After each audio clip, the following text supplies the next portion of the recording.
Tim, and I am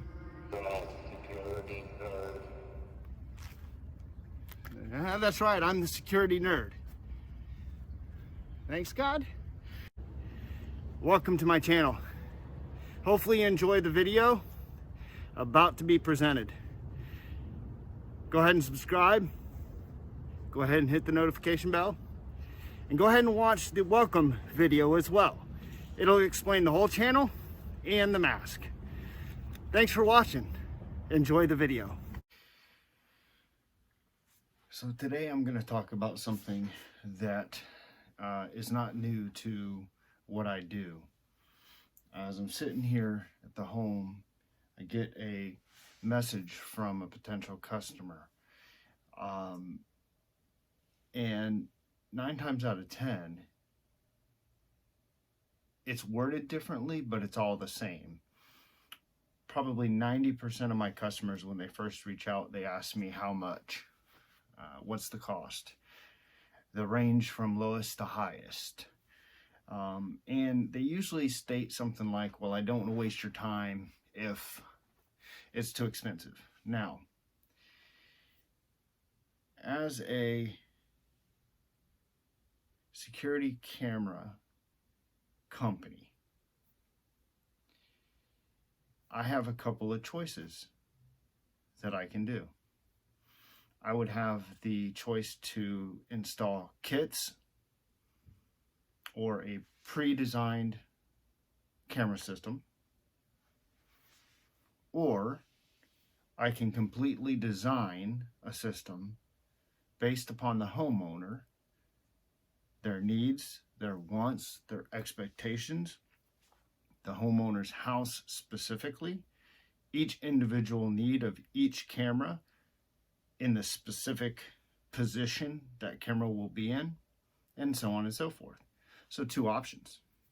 The first option, should I choose to take it, would be a kit or a pre-designed system. So let's start with the kit first. The kit is usually something put together by the manufacturer to be economical for the homeowner.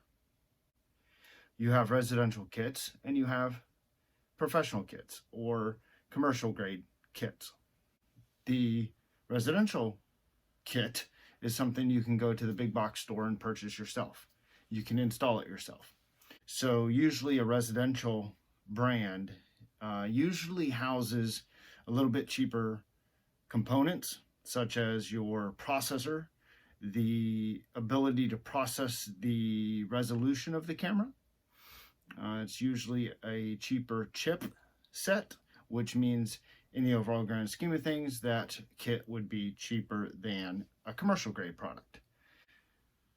The kit that potentially the business would have already pre-designed runs a little more. They may use commercial grade systems or products.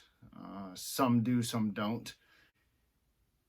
So if a professional answers the question given to me today, yeah, well, the lowest for 4 cameras would be $1,200, the most would be $2,200. That professional is using a kit or a designed system that that business already has put together. It's a cookie cutter system. And the problem with those are the cookie cutter systems are all the same cameras. So if you have a need over the garage to identify somebody at your car, breaking in your car, 9 times out of 10, that's the same camera as what's on the back. That's the same camera as what's on your front porch or your front door. So if they answer it that way, that's what they're doing. So you can go that route if you want, but those particular systems probably won't meet your needs and expectations. You know, the other option that I have, which is the one that I use here with my business, is to design a system specifically based upon the homeowner and their needs, their wants, their expectations. I have a consultation that I go through. The consultation asks a bunch of questions and gives a bunch of knowledge as far as how cameras work, what to look for in a camera, why I do what I do, so on and so forth. So, in my professional opinion, if you're a homeowner looking for cameras, definitely seek out a business that's going to design a system for you. Now, I'm not guaranteeing that that business is going to use quality products. They might still go to the big box store and buy a kit and say, or they might design a system based upon the cheapest cameras they can find.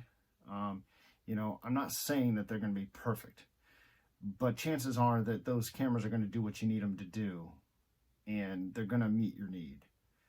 Only one type of system does that, or should do that, which is a professional or a business owner or a business that designs systems specifically for your needs, your expectations, your wants, and puts in the cameras that work in the specific environment in which it's placed. So, in other words, if it's placed on the front door, you want a camera that identifies at 20 feet. If it's placed on the garage, you want a camera that's identifying between 30 and 45 feet. If it's the garage for the driveway, by the way. If it's out the backyard, okay. Identification within 30 feet is good, depending on the homeowner's needs, expectations, wants, so on and so forth. And I think you get the understanding, because the camera at the front door is not the same as the camera on the garage, or shouldn't be, for the identification of the criminal on the cars, or for the driveway. Now, with that said, obviously you can already tell there's a ton of variables that go into the cost and the overall cost of a system. So I think the bottom line here is there's absolutely no way for my business to conjecture on the amount or the cost of your installation before I visit the home, before I ask the questions, before I give my consultation, which is education on how cameras work and why they work the way they do, and so on and so forth. And I do that because that jogs the customer's memory, that jogs the customer's understanding of the cameras, and they start to think, well, wait, I kind of want this too. I kind of want that too. And there's a reason why I do all that. And it's not to spend more money or charge more. It's to make sure that once the install is completed, 6 months down the road, if something were to happen, the homeowner has what they need in order to create the video that they need to create. So, with everything that's said, and everything that's always said on my channel, it's the opinion of somebody who thinks a little different than everyone else. So until next time, guys, stay safe. Thanks for watching, folks. If you liked the video, please subscribe. If you like more content like this, please subscribe. You've been watching The Security Nerd. Until next time, guys, y'all stay safe.